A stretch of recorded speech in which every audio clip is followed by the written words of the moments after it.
Hey everybody, I hope everybody's doing great. There are a lot of talented young people who would have probably made it big if they only got a chance to shine. Lala Brown was one of those people who had her opportunity and life taken away for no sensible reason. I'm sick of this mess. This is the story of Lala Brown. If you like these types of stories, please subscribe. Yolanda Rose Lala Brown was born on May 20th, 1986, in Milwaukee, Wisconsin, to parents William and Maria Brown. She was the youngest of five children. She attended Frederick Douglass Elementary School, Jackie Robinson Middle School, and Milwaukee High School of the Arts. From the age of 10, Lala was living for a dream to sing and dance her way to fame and fortune. She told her parents that she was going to get them out of the ghetto. Her mother said she told her that they were going to be in big mansions with a butler and a maid. Her father believed in her talent so much that he retired early to focus on making Lala a star. When she was 19 years old, her hard work started to pay off when she met neo-soul singer Lyfe Jennings. He asked her to be on his new track called SEX. She was the feature singer and she appeared in the music video. I really liked that song. It was encouraging girls to think before they have sex with a man. I saw it as a song encouraging young girls to value themselves and not rush into it. I love that song.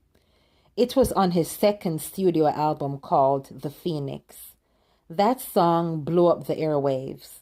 It was released in August 2006. She toured with Lyfe Jennings, but that success was short-lived. She was released after having a disagreement with him. Lala came back to Milwaukee with no record deal. She did not give up on her dream, though. She teamed up with music producer Jaton Claiborne, known as Kool-Aid. His mother, Miss Chambers, said he was a go-getter. He wanted to make sure his life meant something, and he was determined to do it with music. He had his own recording studio called Loud Enough Productions. He saved up and built it slowly, piece by piece. Music was very important to him. Lala's collaboration with Kool-Aid soon led to them being in a relationship, and she moved into the studio with him. They worked day and night on tracks that they believed would land them a major label contract. On the evening of October 19th, 2007, everything changed for the worse. Relatives were concerned because nobody had heard from Lala and Kool-Aid for days since Mr. Brown left them at the studio that Monday. So Kool-Aid's brother, Anthony, broke into the locked studio to check on them. He said he kicked in the door and there was an awful smell. He went to the back room and that's where he found them. They were both shot to death, ending their life and their dreams. This is terrible. They possibly could have been murdered that Monday night. I read that Kool-Aid was shot once and Lala was shot multiple times, allegedly. This is so sad. This news really devastated Lala's parents. It was sad to see how heartbroken they were. I'm sure they still feel the same way and missing their daughter terribly. The police said they believe they knew the killer. The evidence suggests there was no sign of forced entry into the building. Milwaukee homicide had several persons of interest in this double homicide. Most were guys from the hood who were rumored to have petty beefs with Kool-Aid over his studio equipment or debts, but nothing solid enough to get an indictment. America's Most Wanted correspondent, Tom Morris, learned that Lala and Kool-Aid went to visit their mutual friend and hairstylist the Saturday before they were killed. The salon owner, Marshall Duke, said he could tell something was wrong with Lala.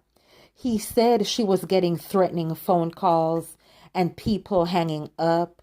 He said she was asking if anybody knew of any apartment listings because she wanted to move from the studio where they were living at right away. She wanted to get out of there because she was in fear of her life.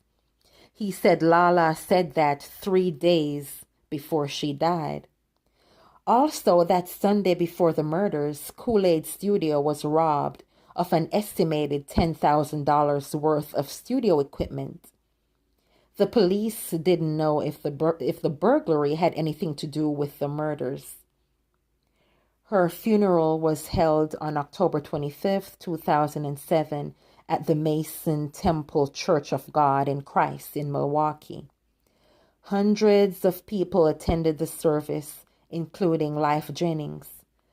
I saw an interview with Lala's father back in 2016 where he said the police told him they have a suspect. Then I saw another interview in 2017 with TMJ4 News. At that time, still nobody was charged with the crime.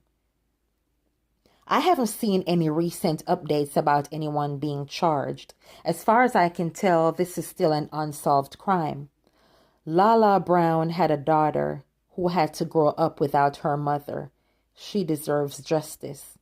If anyone knows the animals who did this terrible act, please contact the Milwaukee Police Department. Lala has songs here on YouTube. She has one called I'm Gonna Give Them What They Want. She was really talented and would have probably made it big if her life wasn't senselessly taken like this. Rest in peace, Sister Lala Brown and Brother Kool-Aid. Please subscribe, and I'll see you next time.